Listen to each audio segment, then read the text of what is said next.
The shepherd is only going to work with people who are really great shepherds.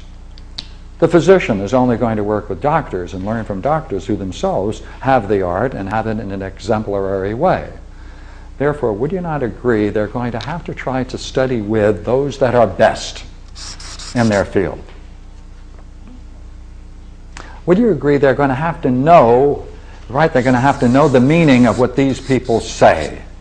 They must know their verses. They must know exactly what is being said. They must know exactly what's being communicated. They must probe when they don't understand and only leave the particular subject when they feel they've understood it. Right? So therefore, they must not only pursue understanding the meaning of the verses, but they have to understand, therefore, what is said through the verses. Then, after that, would you agree then, they should be able to interpret.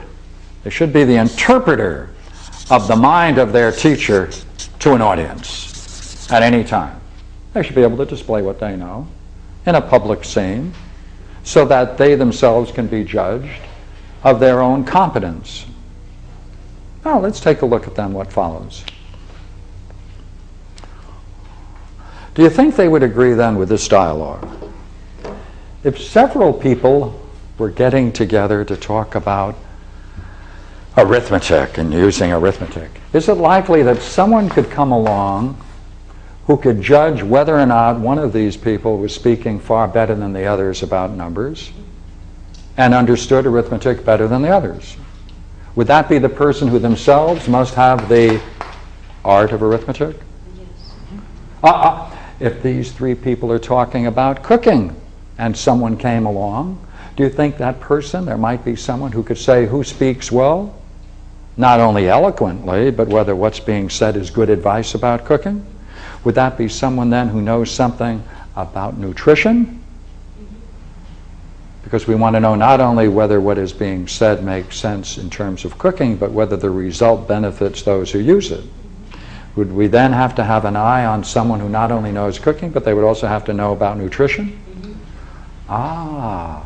If that's the case then, the person then who has the art should be a competent judge of everyone who is talking and doing things within their art, and should be able to pick out easily the better speaker and tell why they're the better speaker and what it is their knowledge depends upon. So look here. Therefore, if they're going to judge, they should be able to show which person is speaking best and which is not and give an opinion about it. Then they should be able to go further than that. Now let's take a look at what this means.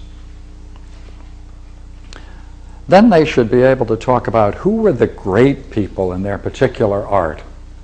They should be able to talk about great physicians, about great captains, about great shepherds.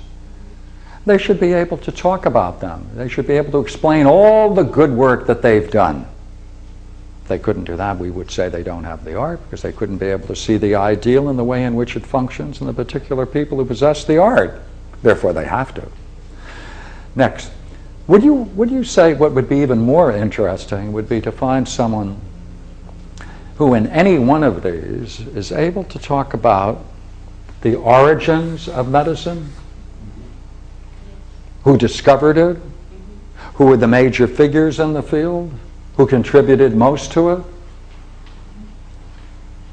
Well then, do you think that same person then would be able to discourse then not only on the origins and the discoverers in their particular art, but with that art, do you think they could go into their own culture and talk about what role their art has played in their culture? Yes. And talk about its influence on the culture and how it helped shape their culture? And if they couldn't do that, we wouldn't say that they possessed an art, would we? They would have to have that. So we're raising the idea of art now, aren't we? Yeah. Let's see if we can put that in other words. Now look here. That means, let us say each of these can be said to be different cultures or religious systems or spiritual systems. And at this moment, any one of these words will do. Would you not agree in any one of these cultures or religious systems, there are various subjects within each one of the fields? Let us take one as an example. In the Greek world, Homer is said to be the great spiritual source, divinely inspired scripture, as the Bible is said to be in Christianity, and as the Quran and as the Buddhist sutras are said to be. Is it likely then that if someone who has the art in the way in which we were just describing, they should not only be able to talk about how their art has played a role in their culture, but since they have that interest, and that's their primary interest, since that is what it is to have the art, they should be able to see their particular art in different cultures, should they not? And if necessary, talk about it. Since if they have that as their primary interest, would you not agree when anyone is talking about the thing that you love the most, that you have an interest in the subject, and therefore you want to see how it's being discussed? Therefore, would you not agree? Like if law was an art, if you could approach law as an art, wouldn't you agree someone then who has studied law and wants to rise to the level of seeing it as an art, they would then study different cultures in order to see how law is formulated in different societies?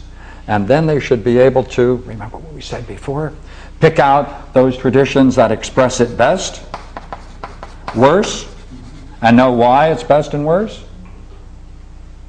Oh.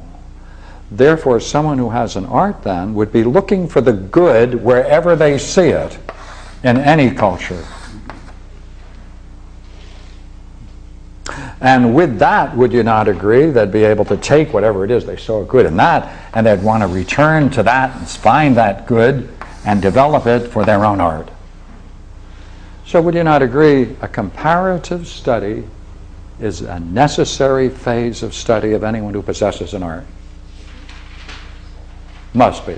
All right, we're going to push this a couple of more steps now, all right? Now, I think of Martin Bernheim as a music critic for the Times. Martin Bernheim. oh, He's a critic for all the different music and. all right. Okay, here we go. Ready? Here we go. Okay. Now, look here.